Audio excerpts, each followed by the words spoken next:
Hello students, मैं हूं प्रेम प्रकाश प्रभाकर और अनोखी पाठशाला में आप सभी का स्वागत करता हूं। आज का हमारा टॉपिक है 9th क्लास मैथ अध्याय 3 का एक्सरसाइज 3.1 जो कोऑर्डिनेट ज्योमेट्री अर्थात निर्देशांक ज्यामिति से संबंधित है। इसके पिछले क्लास में हमने पूरा थ्योरी क्लास पढ़ लिया है। अब हम 1 बाय 1 क्वेश्चन करने जा रहे हैं। तो एक्सरसाइज 3.1 का पहला क्वेश्चन है, एक अन्य व्यक्ति को आप अपने अध्ययन मेज पर रखे टेबल लैंप की स्थिति किस प्रकार बताएं। क्वेश्चन कर रहा है कि जिस मेज पे हम पढ़ते हैं उस मेज पे एक टेबल लैंप रखा हुआ है, तो किसी मित्र को निर्देशांक ज्यामिति के पद में निर्देशांक ज्यामिति के भाषा में आप किस प्रकार समझाइएगा। तो आइए देखते हैं। मान लिया कि ये ABCD एक मेज है और यहाँ पर P बिंदु पर कोई एक टेबल लैंप रखा हुआ है। यहाँ से यहाँ तक मान लिया कि ये हम मान लेंगे 10 इकाई है और यहाँ से यहाँ तक हम मान लेंगे 8 इकाई है। इस तरह से हम, और इस पूरे टेबल लैंप को हम बहुत तरह से कर सकते हैं, लेकिन हम एक विधि बता रहे हैं। इसको ठीक बीच से हम 2 रेखाओं से विभाजित कर देंगे। ये 4 पद में हो गया, 4 चतुर्थांश में हो गया, क्योंकि हम बढ़िया से जानते हैं कि इसको हमने टेबल को कार्तीय तल मान लिया है और किसी भी कार्तीय तल में 4 चतुर्थांश होते हैं। तो हमने बीचों बीच किया है, तो 1 2 3 4 और ये होगा 5। उसी तरह से 1 2 3 4 और ये होगा 5, -1 -2 -3 -4 -5 1 2 3 4 5। इसी तरह से ऊपर होगा 1 2 3 4 4 3 2 1। इधर होगा 1 2 3 4 -1 -2 -3 -4, क्योंकि ये 8 इकाई ही हम माने, कुछ भी मान सकते हैं।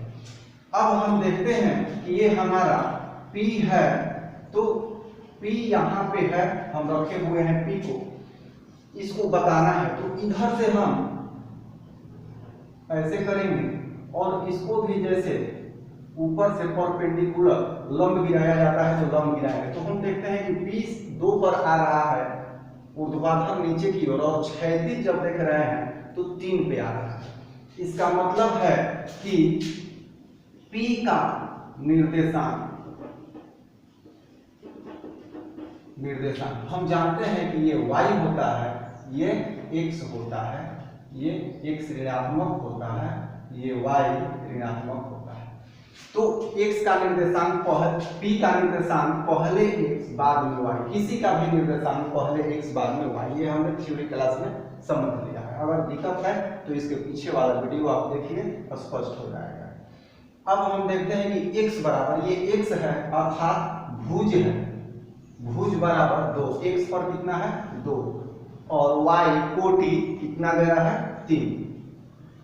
तो P 2,3 ये इसका निर्देशांक ज्यामिति के पद में हो गया आंसर कि P का निर्देशांक क्या है, तो 2,3। तो इस तरह से हम कहेंगे कि इस कार्तीय तल में 2.3 पर टेबल लैंप रखा हुआ है। तो इस तरह से इस क्वेश्चन को हम सॉल्व करेंगे। हम चाहें तो इसको x और इसको भी y मान सकते हैं, एक ही पद पूरा को एक ही पाद अर्थात एक ही चतुर्थांश मान लेंगे। लेकिन ऐसे मान लेने से हमारा टेबल लैंप चाहे तो यहाँ भी हो सकता है, यहाँ भी हो सकता है, यहाँ भी हो सकता है। हमने एक उदाहरण लिया है। हम चाहे तो हमारा टेबल लैंप यहाँ भी हो सकता है, कहीं भी हो सकता है। तो इस स्थिति में कितना होगा, x बराबर -4 और y बराबर -2। तो इस तरह से हमने इसको कंप्लीट किया है। उम्मीद है, आशा करता हूं कि समझ में आ गया होगा।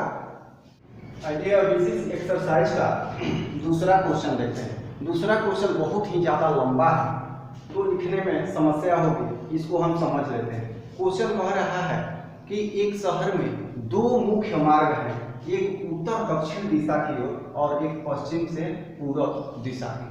ये दो मुख्य मार्ग हैं और प्रत्येक दिशा में 5-5 मार्ग हैं। तो हमने बना दिया ये पूर्व से पश्चिम एक मार्ग है और ये उत्तर से दक्षिण एक मार्ग है, ये मुख्य मार्ग है। और प्रत्येक दिशा में 1 2 3 4 5 ये है उत्तर से दक्षिण और 1 2 3 4 5 ये है पश्चिम से पूरब या पूरब से पश्चिम।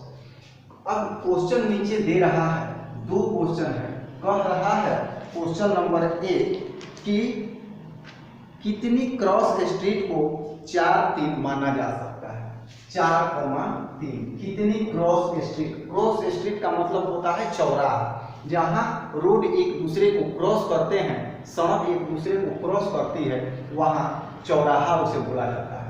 तो 4-3, पहले 4 बाद में 3, तो पहले 4, ये 4 नंबर रोड x को तो हम ऐसे मान लेते हैं, क्षैतिज को x मानते हैं, तो ये 4 और 3 नंबर रोड है यहाँ, ये दोनों कहाँ मिलते हैं, तो यहाँ मिलते हैं। 4,3 ये क्रॉस स्ट्रीट है, तो 4,3 क्रॉस स्ट्रीट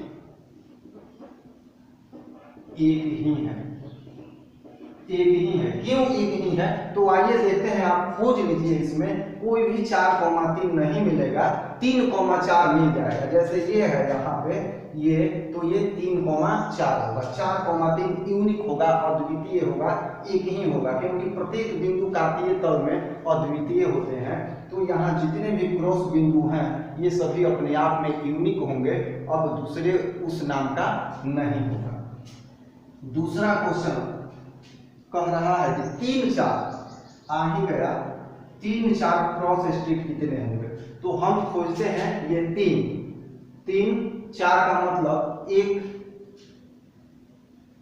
रैखिक में मतलब ऊर्ध्वाधर और एक क्षैतिज। क्षैतिज में पहले क्षैतिज को ही लेते हैं, क्योंकि क्षैतिज को हम x मानते हैं और ऊर्ध्वाधर को प्रायः y मानते हैं। तो इस तरह से हम देखते हैं कि 3 ये है 3 और 4 यहाँ पे है 4, तो ये है 3,4, इसे हम मानेंगे 4,3। अब हम कहीं भी खोज लें ये बिंदु, इसका नाम क्या होगा, तो 1,2 होगा, इसका नाम क्या होगा, तो 3,2 होगा, इसका नाम क्या होगा, तो 2,4 होगा। सब अलग अलग नाम के होंगे। तो 3,4 क्रॉस स्ट्रीट भी एक ही है।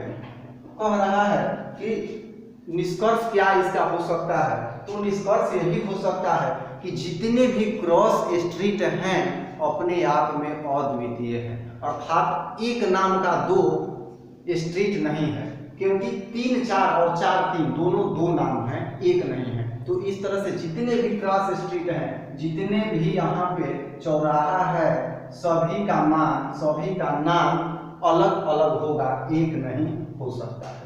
उम्मीद है आपको समझ में आ गया होगा। धन्यवाद।